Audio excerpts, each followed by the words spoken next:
What are metallic bonds? By KayScience.com. Metallic bonding is only between metal atoms.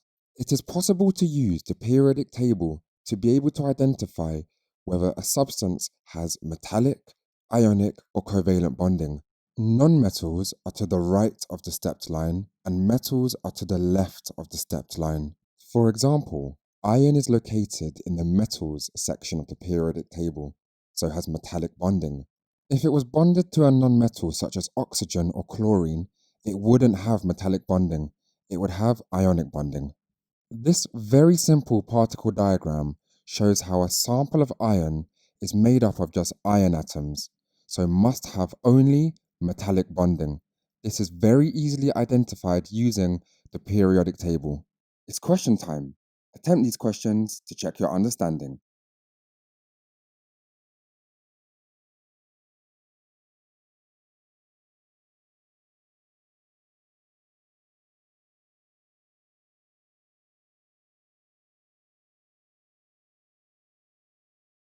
We use metals every day for many different uses, such as pots and pans in cooking, tools, and many other uses.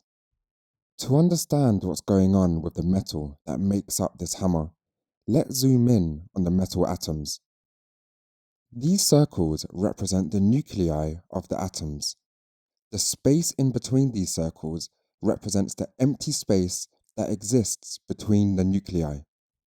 The nuclei are positively charged as they contain positively charged protons.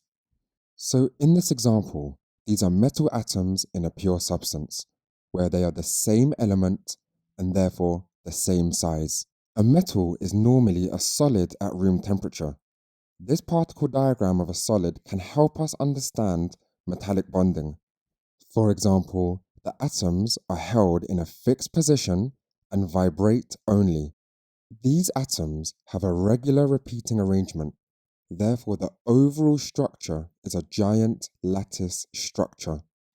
These blue lines represent the delocalized or free electrons which move through the empty space throughout the structure.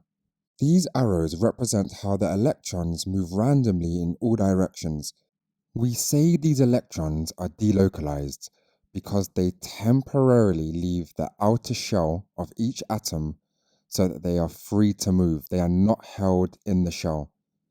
Because they have temporarily left the shell, the atoms that they belong to are now positive metal ions, but it must be noted at no point have any electrons been lost. It's question time. Attempt these questions to check your understanding.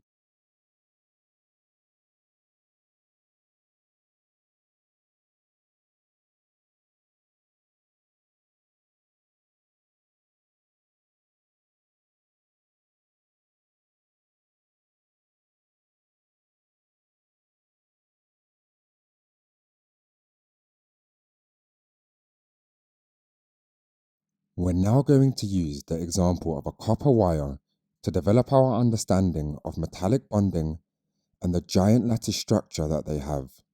So here is the copper metal covered by the plastic insulation to protect us. Here I'm drawing a very simple diagram to represent the giant lattice structure, which is a regular repeating arrangement of positive metal ions held in a fixed position where they can only vibrate.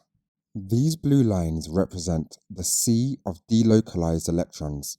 Delocalized just means they are free to move and not attached to the shells. The positive metal ions are held in a fixed position, whereas the sea of delocalized electrons, they are free to move. These delocalized electrons move randomly, whereas the positive metal ions only vibrate. Let's zoom in on a section of the metallic bonding to understand the forces between the negatively charged delocalized electrons and the positively charged metal ions.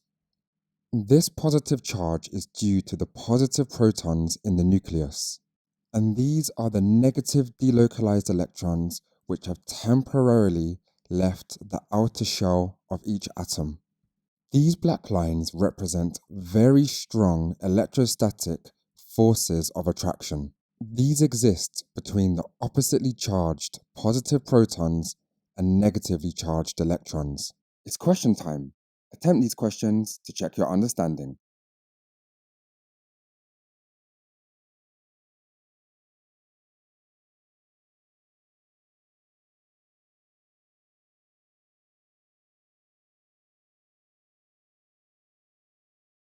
Pause the video here to practice the keywords. The answers will follow.